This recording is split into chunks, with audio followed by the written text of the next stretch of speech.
Primeiramente, eu queria agradecer ao convite, né, em nome da professora Adriana Diniz, mas a todos, eu acho muito interessante quando a gente está fazendo essa amostra do CE, dos 50 anos, né, trazer o pessoal para casa. Então, assim, eu estou feliz que eu sou cria aqui da UFPB, né, bacharelado, licenciatura, mestrado e, recentemente, o doutorado aqui no PPGE em Educação, no final do ano passado. Então, assim, mais cria do que o UFPB aqui, acho que não dá para ser, né?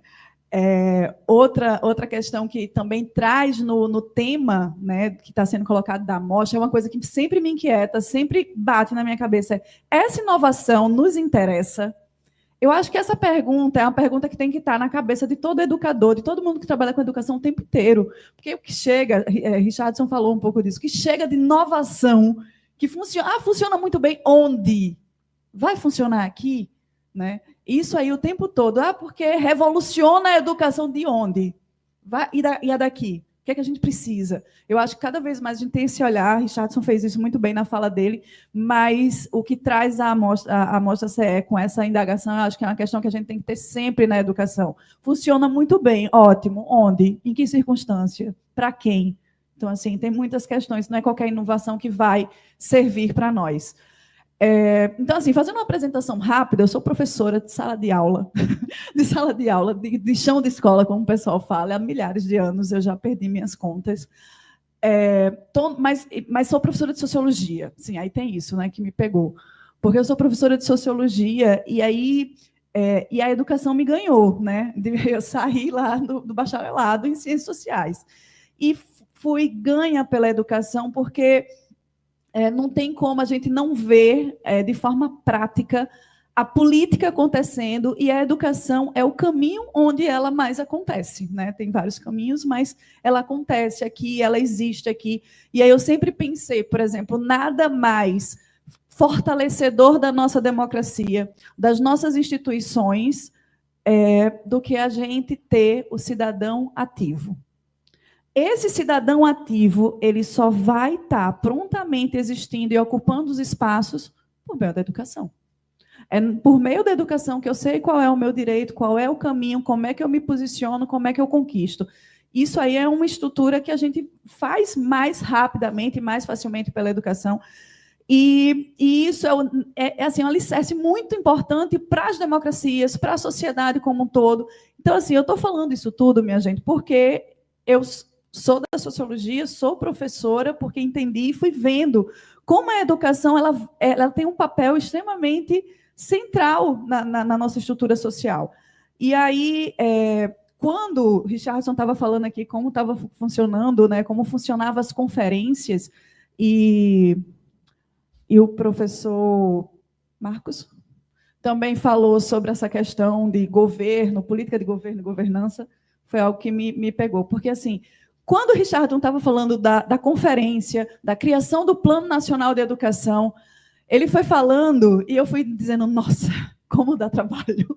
Né? Eu sou a mais novinha, eu acho, né, do Fórum Estadual de Educação aqui, junto com os companheiros Richardson e Maria Helena, que também está fazendo, que faz parte.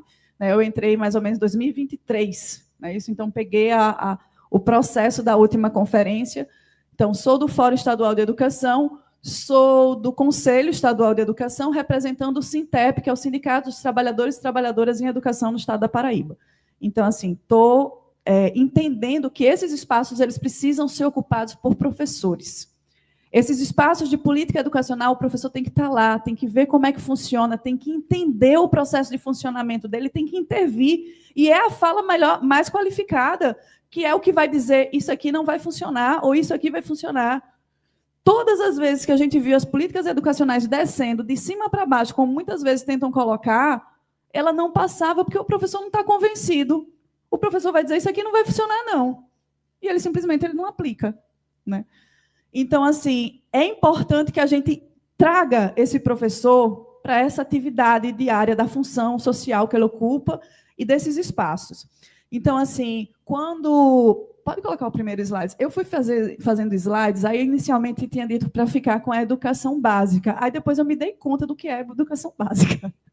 Né? No Plano Nacional de Educação, a gente tem 18 objetivos, e eu acho que, tipo assim, não sei, acho que tem 3 ou 4 que não toca a educação básica, o resto tudo toca, né? Então, assim, eu trouxe uma frase que poderia ser de Foucault, poderia ser de um grande... Eu trouxe do professor Heleno, não sei se vocês conhecem o professor Heleno Araújo, que ele é o presidente da CNTE, da Confederação Nacional dos Trabalhadores em Educação, e ele fez uma questão muito simples, que a educação é direito de todas as pessoas, dever do Estado e da família, e será promovida com a colaboração da sociedade.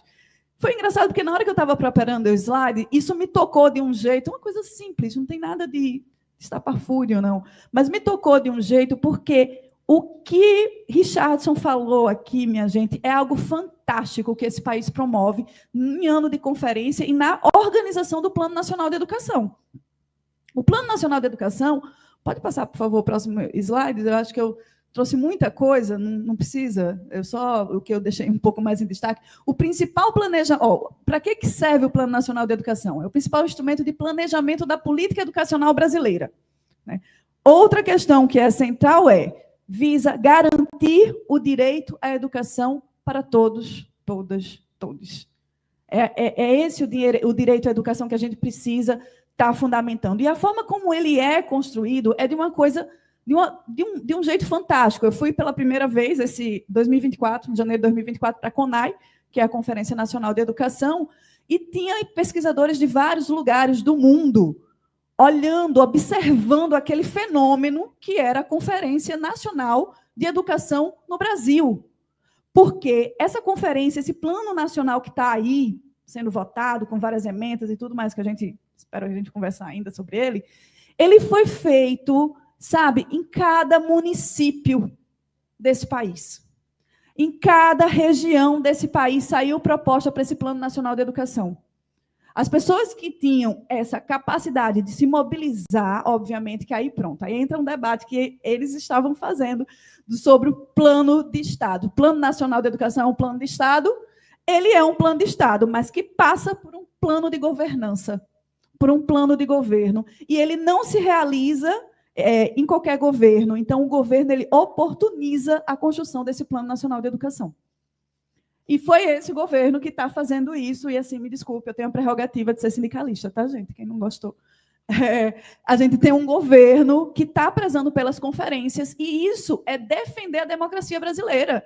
É dizer para o povo que vocês são capazes de pensar qual é a educação que você quer para os filhos de vocês, para vocês, e construir isso em cada lugar mais ermo que você imaginar, porque a gente viu as propostas chegando, só aqui na Paraíba, né, de vários locais, de vários estados, de várias regiões, onde tinha município, que fazia regional, e a gente articulou também, e isso entra num processo de articulação incrível, porque a gente articula, para essas propostas saírem das conferências municipais, a gente vai ter que instaurar o Fórum Municipal de Educação daquela cidade ou daquela região.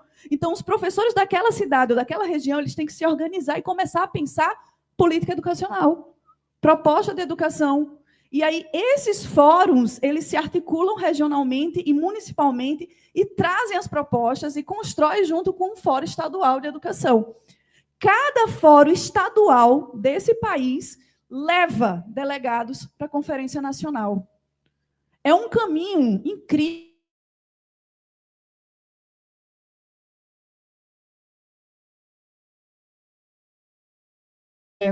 Apresentou aí os 7 eixos, né? Foi um dos slides que ele colocou. Ele não colocou como eixo, mas eram os 7 eixos que estavam em debate na Conferência Nacional de Educação.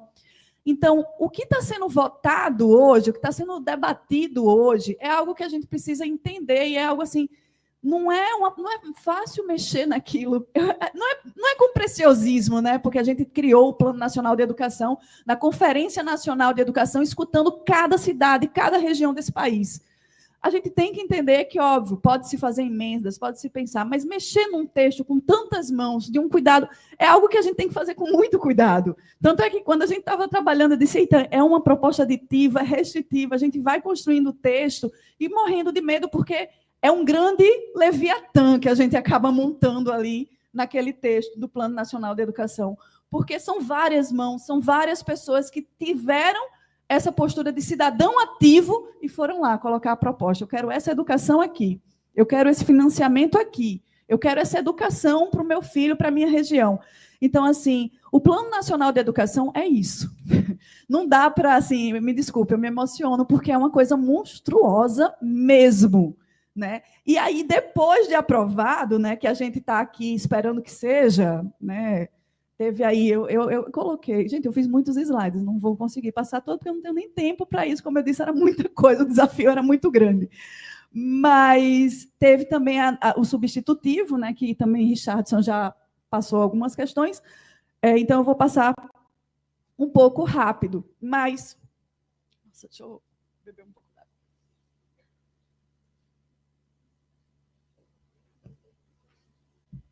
Depois de aprovado, né, até o dia 31 ainda está valendo, ele volta.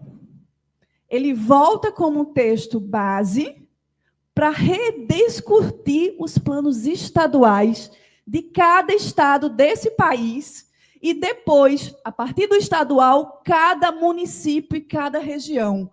Gente, isso é lindo. Me desculpem, mas eu me empolgo com isso, porque não tem nada mais democrático da gente construir a educação. Agora, para isso, a gente precisa defender ela. E, para isso, as pessoas têm que estar envolvidas com o Plano Nacional de Educação, que foi o que o professor começou falando. Quem é que conhece o plano, o que ouviu falar no Plano Nacional de Educação?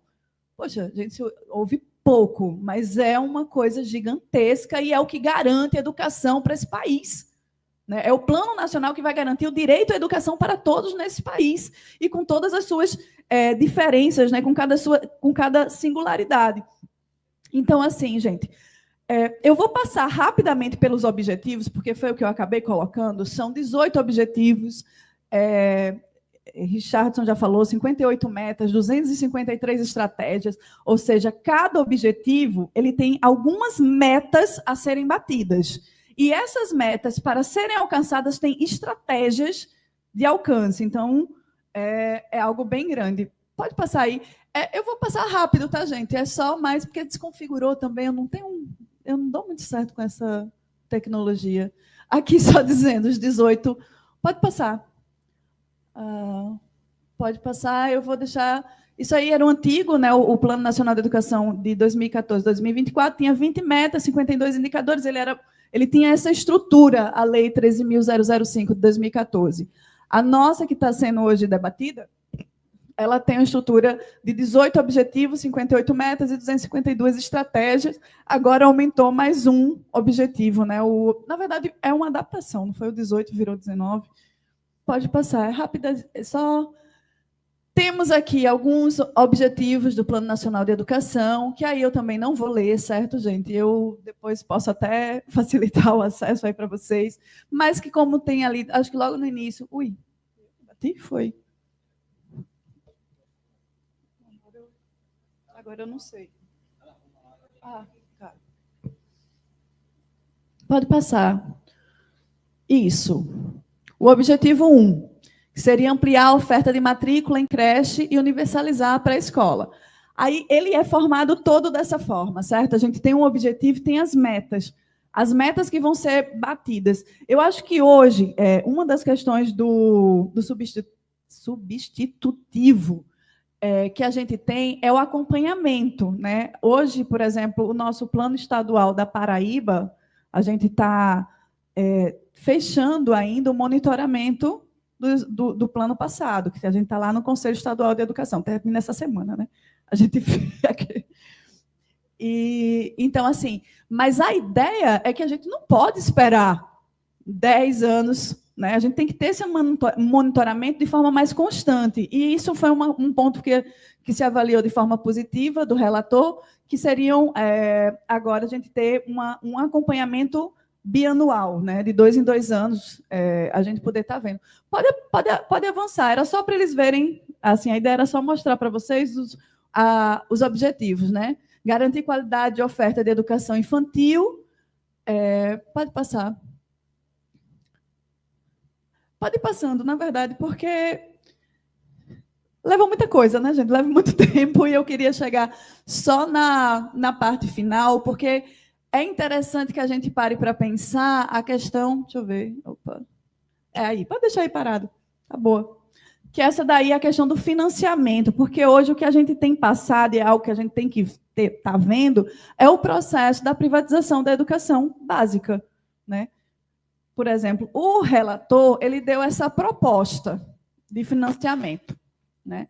Ou seja, a gente luta pelo 10% do PIB, é uma luta histórica da educação, estava no nosso Plano Nacional de Educação do passado, 2014, que acaba agora, que vai acabar agora, era os 10% do PIB, e a gente não conseguiu colocar os 10% do PIB graças ao congelamento dos gastos, né? O teto de gastos e o congelamento das verbas da educação. Então, hoje, alguém sabe quanto do PIB é investido em educação? 5,5. Depois de todos esses anos. Eram 10. A gente está com 5,5.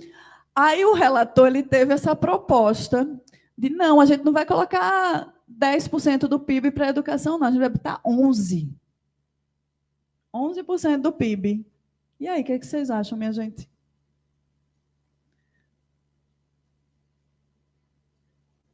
Olha só, os 11%, 3,5% vai para a educação privada. Isso não tinha antes. Então, no final das contas, só vão dar 7,5% para a educação pública. E vão tirar verba pública para a educação privada. E assim a gente vai chegar nos 11%. Esse é um processo de privatização que passa na educação brasileira e que a gente precisa estar atento, né? Isso aí, se a gente está hoje trabalhando com 5,5%, depois de vários planos nacionais de educação, depois de muito debate, agora a educação privada vai ter 3,5%. Né? Isso se a gente vencer os 7,5 daqui a 10 anos, né? Se chegar, porque o 10 a gente está esperando faz muito tempo. Então, assim, eu acho que é uma questão que a gente precisa ter de forma muito clara, é tentar entender como é que a gente pode garantir uma educação pública de qualidade, né? Eu acho que a gente tem, acredito que muitos de vocês já estão em sala de aula, já são professores, já estão atuando, e eu acho que é importante que a gente possa também estar se envolvendo. Eu possivelmente esqueci várias coisas, eu tentei adiantar um pouco rápido aqui, mas a avaliação que nós temos hoje é, principalmente, essa questão de garantir o financiamento. Sem financiamento, a educação não acontece. Sem financiamento, muito do Plano Nacional de Educação do último decênio, ele não aconteceu, e não vai acontecer se a gente não tiver verba para a educação. A questão é que, pelo que eu estou vendo, tem. A questão é que ele está com uma possibilidade de saída pela direita e que a gente precisa lutar para o investimento ficar na educação pública. Né? Teve alguns pontos de avanços, né? A gente vê na questão da relatoria, mas eu acho que a questão do financiamento ela é principal para a gente estar garantindo. É isso.